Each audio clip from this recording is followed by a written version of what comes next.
Hi, everybody. My name is Katie Brennan. I am currently a resident of Ward E, but I'm moving to the BC border in about a week. And I'm sorry that I couldn't be there with Education on Alika tonight because I'm on an in-between zone right now between moves. But I'm thrilled to be with you here tonight.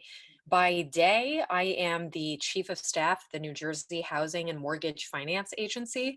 What that is, every state has a housing finance agency. It's the place where first-time home buyer, down payment assistance, that kind of stuff is provided, as well as the money, the funds, the credits, the mortgages that make multifamily affordable housing, among other things that we do. But so affordable housing is my life. It's what I do. Tonight, I'm coming to you as a community member, not in my official state capacity, but we're here for a kind of 101 on affordable housing. What is it?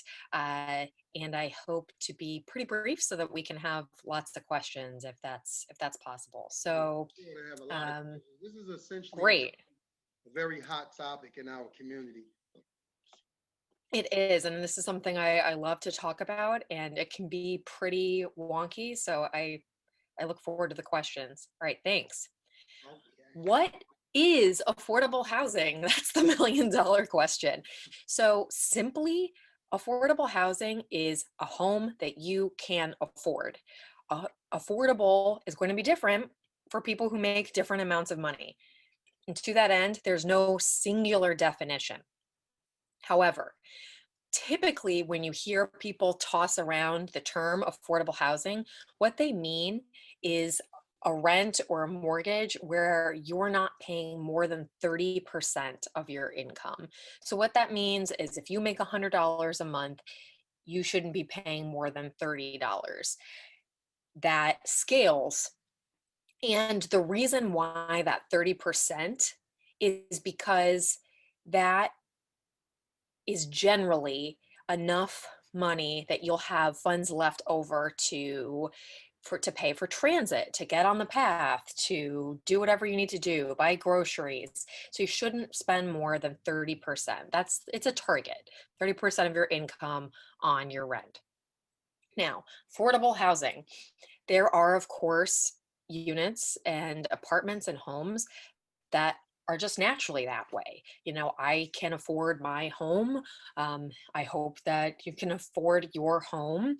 But usually, what people mean is there are buildings where the entire thing is considered affordable. There are buildings that are considered some apartments at market rate. So that's just as high as anybody will pay on on the market, and that there are some units that are for various levels of targeted incomes. There's also units or houses that are scattered site. So that just means it's individual apartments, it's individual houses all over the place, all over the neighborhood, all over the city. Go to the next one, Alika. There we go. I want to spend just a moment on public housing. A lot of the times people use affordable housing kind of interchangeably. And I think part of that confusion is that, at least in my world, affordable housing often means the way that something was financed, which what does that matter to anybody? What matters is what the rent is, and they don't care necessarily who where the money came from to build it. But so public housing is owned by a government entity. In Jersey City, that's the Jersey City Housing Authority. It's part of HUD, the Federal Department of Housing and Urban Development. So the Jersey City Housing Authority has public housing buildings all around the city. They also oversee what people usually call Section 8. Technically, that program is called Housing Choice Vouchers. So if you hear people say Housing Choice Vouchers, that's what they mean, Section 8. The name section 8 is the regulatory section of what made that. It's not actually the name of the program. So if you ever hear someone say housing choice vouchers, that's what they mean. In public housing, the tenant pays 30% of their income toward rent, and then HUD pays for the rest, either to a building if it's a public housing building, or to the landlord if it's a voucher, if it's a Section 8 voucher. So if I make, again, if I make $100 a month, I'm going to be paying $30 to the housing authority or to my landlord, and HUD picks up the rest. Vouchers have a cap.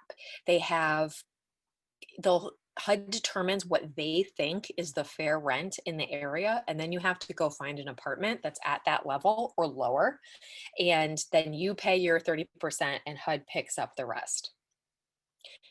If you could go to the next slide, please. Affordable housing is different. So while affordable housing and public housing sometimes work together, usually affordable housing is built by a private developer. It's built and owned by a private company. It could be for-profit, nonprofit, but it's private. And while they target that 30% of that you shouldn't be paying more than 30%, it's set rents. So again, if I live in public housing and I make $100 a month, I'm going to pay $30. If it's an affordable housing building, they're going to say this unit is $500 a month. This unit is $1,000 a month. It's going to be a set rent, just like anything that you would find on Zillow or Craigslist. And those rents are targeted to different area median incomes. So AMI, and this comes up a lot in all of the ordinances and everything that's around town, area median income is they take an average of all the incomes in a designated area, and it's almost always a whole county or city. It's rarely a targeted neighborhood, and they say the average median income is X. They'll say it's $50,000. So if you are 60% of area median income, 60% is usually what we mean when we talk about affordable housing. So they'll say, I think that $500 a month is an affordable rent for someone in this area at 60% of AMI. So the rents are targeted at various income levels in the building, and the rent that you pay is determined by family size and the apartment size. So I'll show an example of that in a second. So if I have a 100-unit building, I might have 50 units that are for 60% of area median income, and then I would have 25 units that are for 80% of area median income, and the final 25 units might be for 30% of area median income. So you're at or below that, and those ranges often get referred to as 30 or under is very low income, under 60 is, low income, and up to 80 is kind of the moderate, because 100% AMI would be average, right? So anything under average are levels of affordable housing. All right, so that's kind of confusing. Let's go to the next slide and you can see an example. I know this is very small, but I figured since everyone was on, this is digital, you can zoom it or you can get these slides later, whatever it may be. And I should say that all of this is available online. All of this is public information. This I pulled off of njhousing.gov, my agency's website. So this is what I mean. If this is a building that's targeting 50% of area median income, let's look at the second section, rent by bedroom size. So if it's a 2-bedroom and it's targeted at 50% of area median income, you'll see that that rent is $1,110. If it's a 1-bedroom, they can't charge more than $925 a month. So these are the caps. These are the highest rent that a developer could make that apartment. Now, what I meant by determined by family size is If you are one person and have one income, that's a lot different than if there's two incomes. Or if you are one person with three kids, you know, you have three kids to support. And so they'll let you make a little bit more money because you are supporting more people than if it's just one. So that's why on the top you can see income at 50%. If it's just one person, and you're applying for that 50% unit, you can't make more than $34,550. However, if you have three kids, like I said, you could make $49,300. This is why it's really hard when we talk about the area median income limits and just the income limits and the size of the units and everything, because it's not fixed. It's dependent on how many people are in your family that want to rent the apartment. It depends on the bedroom size. It depends on the income targets. And most affordable housing buildings have a mixture of affordable targets that they're trying to hit. So you could, if you're applying for something that's at or below the 30%, they may only have 10 apartments for that income range. And if they all get rented up, then they're only going to have units at or below 60%. And those are a fixed rent. They might be charging $900. And unlike public housing, where no matter what your income is, it's 30%, in affordable housing, you have to show that you can pay what that rent is going to be every month. So that's why getting the right target of units really matters, because they have to support the building, but obviously they want to meet the needs of the community. And affordable housing is very much in demand. They always rent up. There's almost always a waiting list immediately, and there's not enough government resources in the world to fund all the units, which is why it's really important that the market help create some of these affordable units. So we can go to the next slide. Inclusionary. So this is the this is the real buzzword around Jersey City these days. And I want to say for a second, just let my housing nerd flag fly. New Jersey is very interesting because we have something that almost nowhere else in the country has, and we have a constitutional requirement to include every town has to have their fair share of affordable housing. However, most of the urban areas are exempt from this, including Jersey City, but everywhere else has inclusionary zoning. Everywhere else has to have a target of affordable units that they have to create. So what Jersey City is talking about is something that almost everywhere has in New Jersey, and many places around the country have it, but that the entire state does it in New Jersey is very unique. So what it means is when the building is required to include some apartments affordable to people under a certain income threshold. Usually it's under 80 or 60% of AMI. So it can be on a building by building basis. It can be a ordinance where it's a whole area or the whole city or anything that's new or requesting a variance. You can write it however you'd like, but it's a requirement that the building has to include these affordable units. You see things get targeted at 80 to 120. So basically median income. Sometimes that gets called kind of middle income housing. Sometimes it gets called workforce housing. Workforce housing doesn't really mean anything and everyone uses it differently. But if you hear that, that's probably what somebody's referring to. In inclusionary buildings, it's usually about 10 to 20% of the building that's required to be affordable.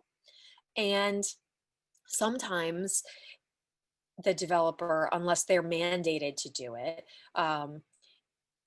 is doing the affordable housing requirement so that they can go up another floor, or they get to make their building a little bit wider or larger. People say that's the building envelope. So they increase density because then they feel like they're making up the the return, basically, on their investment. But when you have a mandatory ordinance, all the buildings that get constructed have to do it. The idea of this is that you could have a building right down on the waterfront that you would never be able to afford to buy that land and build an affordable housing development, because it just wouldn't, the rents just wouldn't pay the mortgage. It just wouldn't pay for itself because it'd be so expensive to build.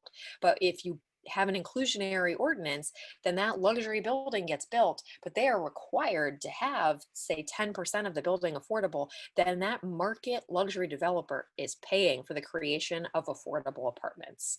So this is what I mean of that, the government alone cannot, or as it stands right now, we don't have enough resources or funds to do this. And so regardless of where somebody's developing a building, they would include affordable housing, and that helps the market, particularly in high cost areas like Jersey City, get affordable housing built for everyone in every ward all across the city.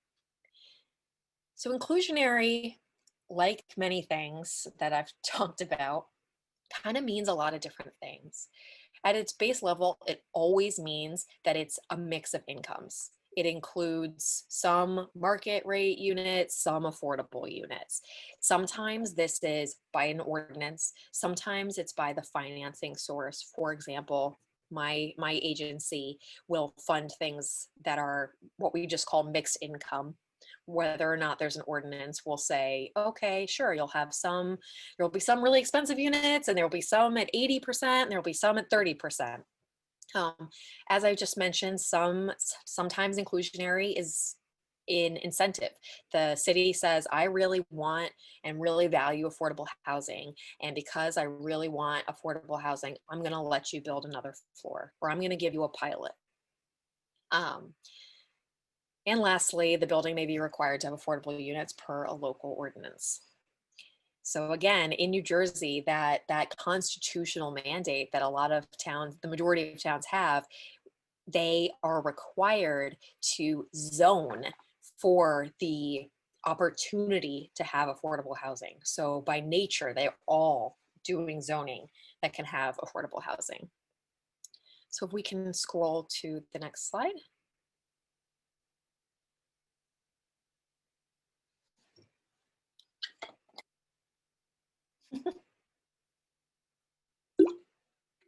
All right.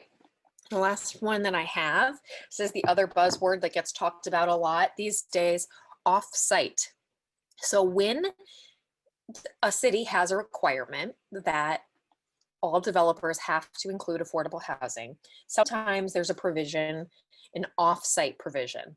This means that instead of including the affordable units in the building, hence inclusionary, they buy out those units. So they pay a fee, usually per unit, of that they were supposed to build, and that goes in to the Affordable Housing Trust Fund.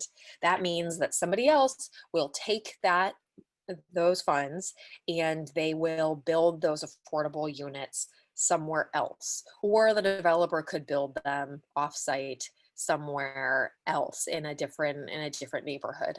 That's what offsite means. Again, it can be structured a variety of ways, but it just means that the market rate units, it's not a mixed income building. Those affordable units are either not built and they pay a fee, or they were built somewhere else.